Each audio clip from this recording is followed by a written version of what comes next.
Trump was asked about that yesterday. He said, "Well, I'm really don't feel so good about that because he knows full well that the day will come when the Democrats control the House of Representatives. He is going to be called up there to testify about the Epstein files and who knows what else."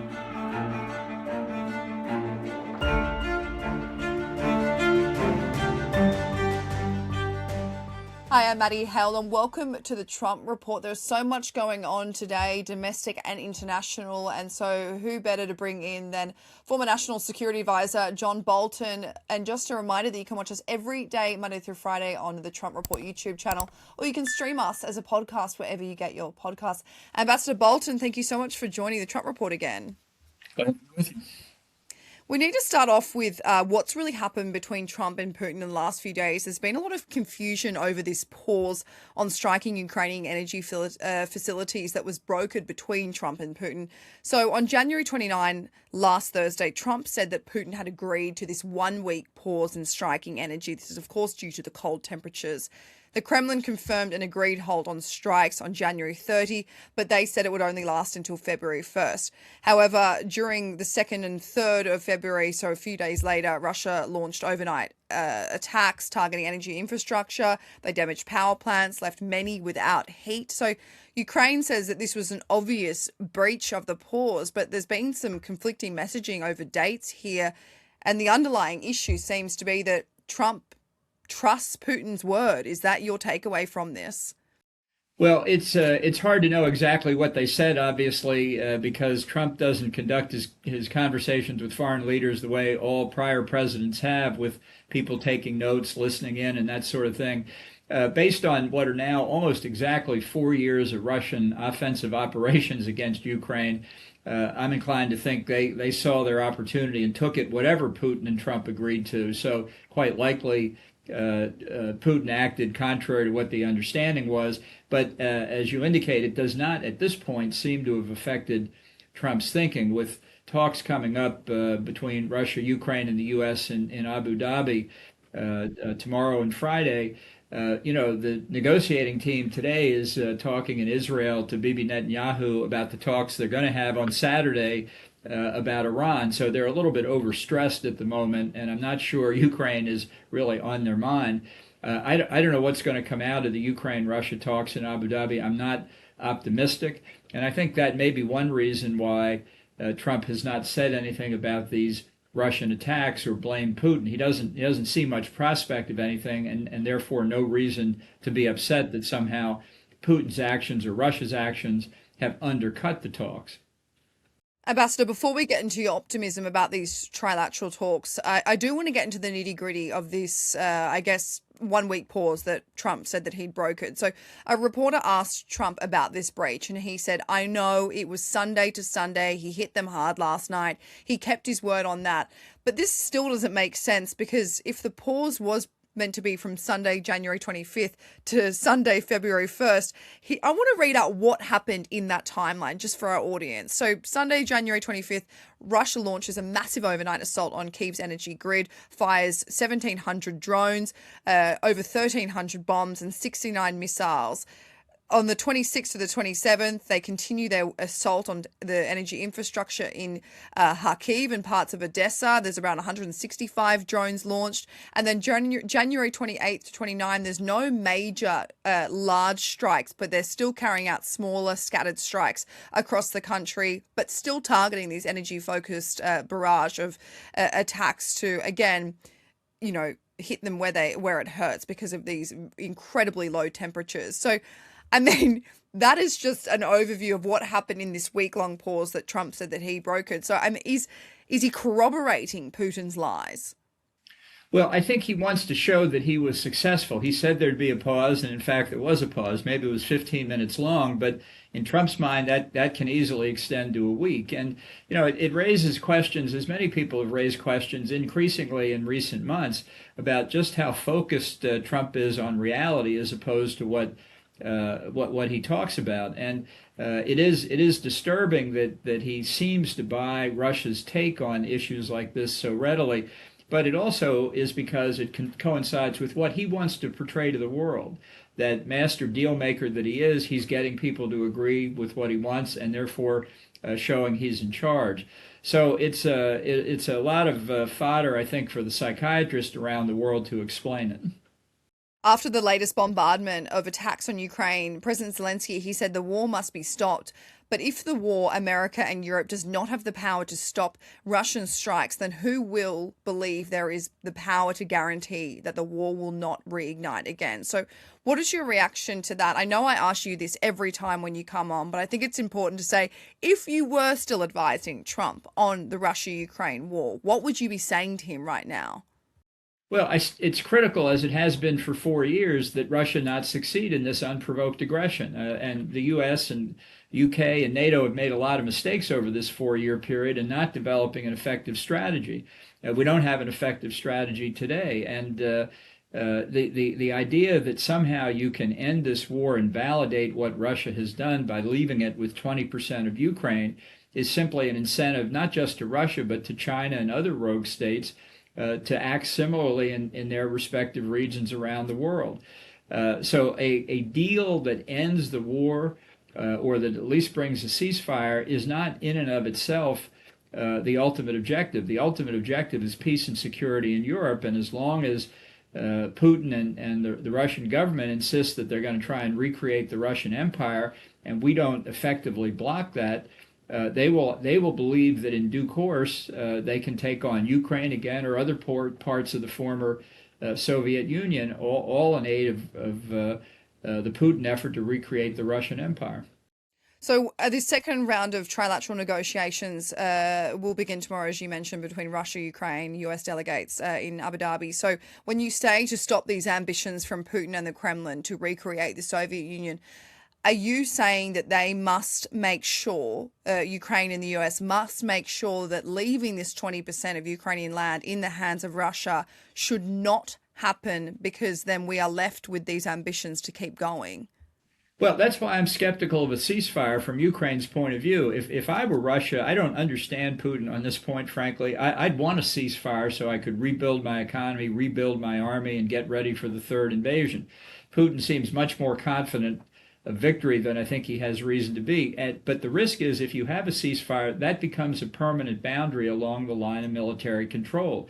And I think that's what Zelensky's worried about. It gets even worse if the Russians get the remainder of the Donbass, which appears to be Putin's main sticking point, in which I hear more and more now Putin believes Trump agreed to at their Alaska summit. I think that's a real problem for Ukraine. And the further problem is, people talk about security guarantees. Really, they're not worth the paper they're printed on if you don't think the person giving the guarantee means it.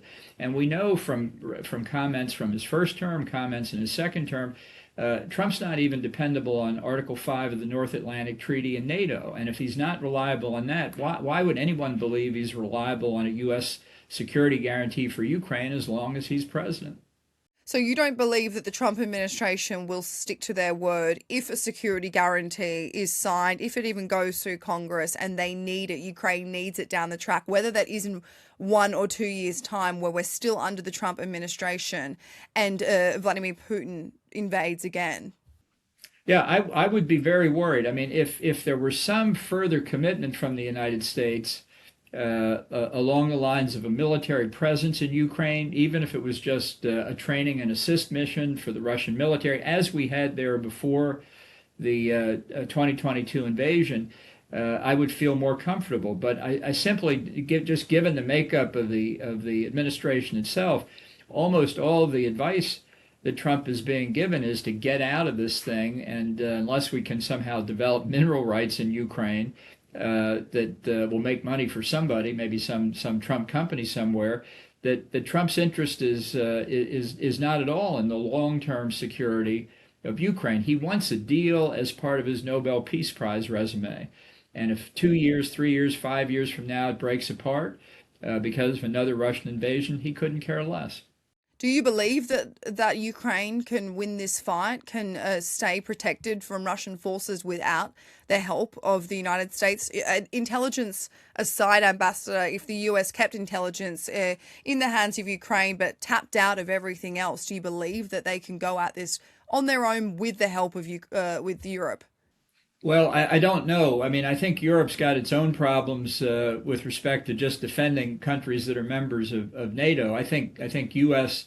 Assistance to Ukraine remains critical. I think Ukraine could struggle along for a while, but unfortunately, that plays into what appears to be the Kremlin strategy, which is a war of attrition. Now, this war of attrition comes at an unbelievable human cost for the Russians, but also for the Ukrainians. And Russia's 3.5 times the population of Ukraine. That's what Putin is counting on. It's not a calculation I think most Western countries would understand, but in the Kremlin's mindset, they think they're advancing. They think they're prevailing. I would not hold that view, but I'm not in charge in the Kremlin.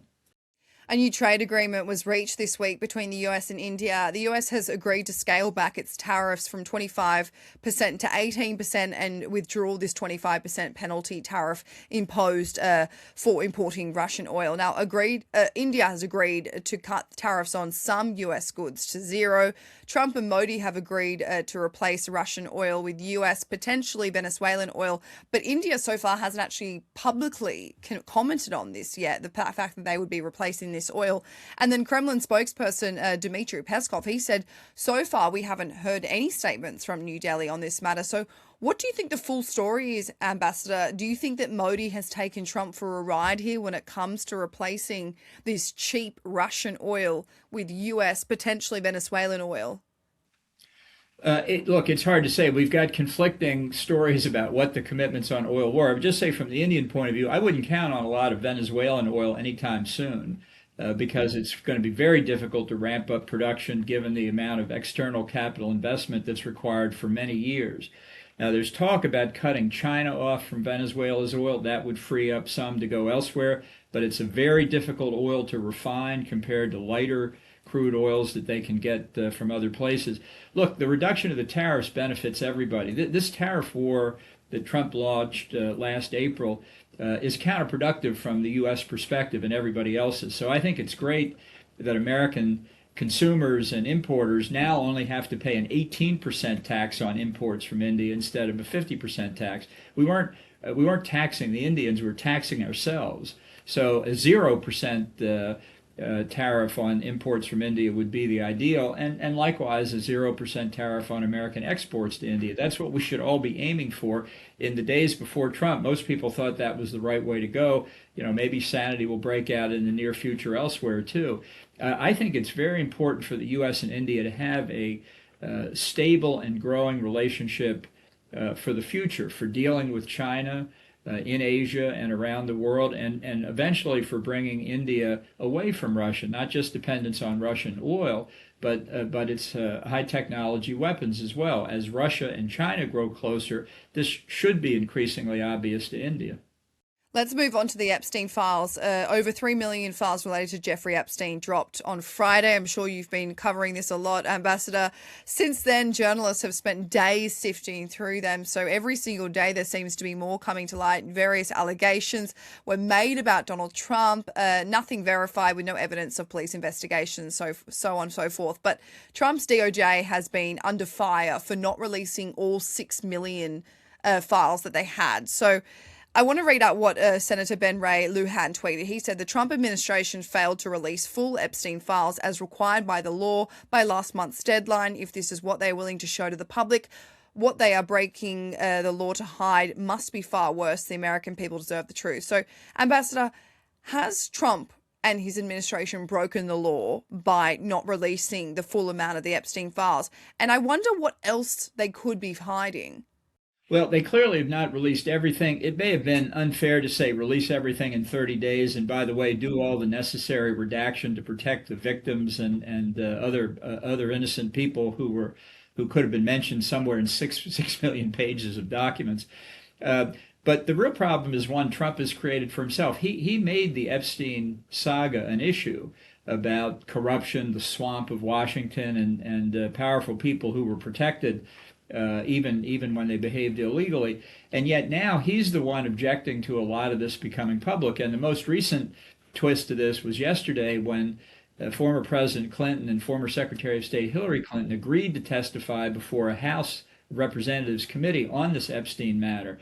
Trump was asked about that yesterday. He said, "Well, I'm really don't feel so good about that because he knows full well that the day will come when the Democrats control the House of Representatives. He is going to be called up there to testify about the Epstein files and who knows what else." So this whole thing is just descending. I mean, this has been a tragedy. What this guy Epstein did is inexcusable. But in the way in which Washington, all parts of Washington, have handled it, it's been a total fiasco.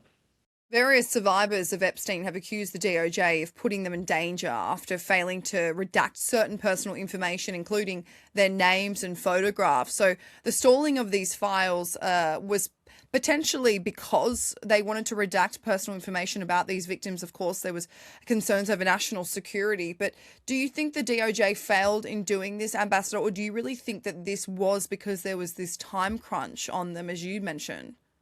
Well, I think it's some combination. I mean, there are lots of things that were revealed, even not about the victims, that shouldn't have been revealed, and some things that have been redacted that don't appear to meet the terms of the statute. In other words, that the statute required be revealed, like deliberational matters inside the Justice Department.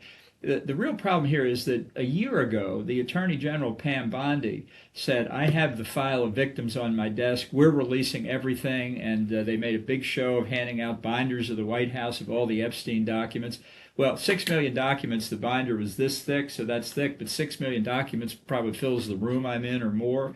And she completely, I mean, it was one mistake after the other. So I think the concern of the victims and others is that it's been handled so badly for the past year. They have no confidence that even though the Justice Department says everything has been released, that that's happened.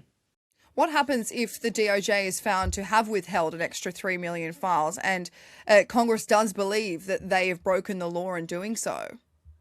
Well, not much will happen, I think, until the November election. But if the Democrats take the House, which most political analysts think is likely, if I were a top official of the Justice Department, and I have served as a top official at the Justice Department, I would be getting ready for endless days and weeks of testimony on Capitol Hill, not just about the Epstein scandal, but a lot of other problems that have occurred during this second term for Trump. You mentioned that Bill Clinton and Hillary Clinton have agreed to testify before the House Oversight Committee after they were subpoenaed. But if, the Democrats do take the House later this year in November, do you see Trump agreeing to testify? No, he'll fight it every step of the way. And as a sitting president, he does have certain equities that a former president doesn't have. But his relatives can be called to testify. I mean, there are a lot of issues well beyond Epstein that will occupy the Democrats. The allegations of corruption from cryptocurrency trading and investments by the Trump organization. It's going to be a really interesting 2 years for Trump Galactic Enterprises if the Democrats take the House. Since Friday, guests that have come on the show, Ambassador, we've kind of been speaking specifically about some of the things that were alleged in these Epstein files. And I want to ask you about a specific thing that is mentioned a few times. There's text messages between Steve Bannon and Jeffrey Epstein in 2018. The two were talking about Trump's former personal secretary, Madeleine Westerhout, in quite a derogatory fashion, insinuating that Trump was staying away from his own family to spend time with her, called her knee pads, said that she's doing God's work. Epstein at one point says, "I'll give you all the details when I see you." And then in a separate email between journalist Michael Wolff to Epstein in 2019, claimed that Madeleine had found Trump in his underwear when she was bringing his papers to him. Wolff wrote, "Now the president was telling friends that he wasn't staying at the White House because of the shutdown. He was staying there because he was banging Madeleine." Now, this is, of course, a bit out of your national security wheelhouse, but you were working as the national security advisor between 2018 and 2019 when these emails took place. She left her role in August 2019, 1 month before you left your role. Is there anything about their relationship that you can tell me? I'm just stunned at these claims about Madeleine. I mean, I saw her every day practically in the 17 months I was there, just as I saw Trump practically every day. I don't believe any of it, frankly, and I think she was very badly mistreated in that regard. But it's typical of the way Trump treats many people. That's the reality, and that's why so many people just don't judge him fit for purpose as president. He is an aberration in the way he behaves, and this is just another example of it. JD Vance told the Daily Mail that I think there's something incestuous to these American elites. It's pretty gross. Trump is very much outside of the social circle. He knows a lot of people. He certainly has similar wealth and power. But is he outside of this group of people, Ambassador? Even if Trump had no part in criminality and he hasn't been accused of anything of sort, his former casino president said that him and Epstein were best friends back in the day. Yeah, what I know is what I see in the press. People say that the poor people assigned to go through the 3 million pages that have been released, and maybe some of the others say Trump's name is more often mentioned in the papers than anybody else. Certainly, it's frequently mentioned. So he did have a relationship with Epstein. He said that he did. He said that he broke it off, and so far there's nothing to contradict the assertion that he did break it off. Unlike some other people, such as we know of in the UK, who said they had cut it off, who did not cut it off. So, it's the mystifying point is why, if Trump is innocent, and let's just assume for these purposes that he's totally innocent, why has he objected to full disclosure of everything in it? Because it would vindicate his point that he was not culpable of anything. And I think that's what has the Trump base so upset. That Trump raises the issue, says we need transparency. Then when transparency comes, he says we don't need transparency. They can't figure it out. I can't figure it out either. Well, just on that note, and a final Epstein question is Caitlin Collins from CNN. She went, head to head with Trump yesterday. He basically said it's time to move on from the Epstein files. But as you mentioned, a lot of the MAGA base are the ones that have been pushing for this transparency. So do you think Americans will want to move on? I don't think so. I think this has captured people's imaginations. Back when Nixon was president, he said endlessly, "We've got to stop wallowing in Watergate," and it didn't do him any good. So you can say we've got to move on from Epstein. I don't think it's going to happen. Just a final question, a big story that broke earlier this week, and unfortunately it was probably watered down because of all the Epstein scandals happening, but it was in relation to this cryptocurrency company, the World Liberty Financial, which has ties to Donald Trump, his kids, Steve Witkoff's son as well. The report is saying that World Liberty Financial sold a 49% stake of about $500 million to a UAE power broker just days before Trump was inaugurated, returning to office. So it's been raised as an ethical and foreign influence concern. So, Ambassador, why would this be a national security concern to Americans that this took place just days before he was back in office? Well, I don't think it's a national security concern, at least as I understand it. It does raise a lot of ethical questions about the behavior of the U.S. citizens, not the foreigners who were involved. They've got their own national rules to comply with. But to be perceived as taking advantage of the presidency or the impending presidency of that time is something that's going to get a lot of attention. Again, if the Democrats take the House, there'll be hearings on that and many, many other cryptocurrency issues, that's for sure. Ambassador John Bolton, thank you so much for joining the Trump Report today. Glad to be with you.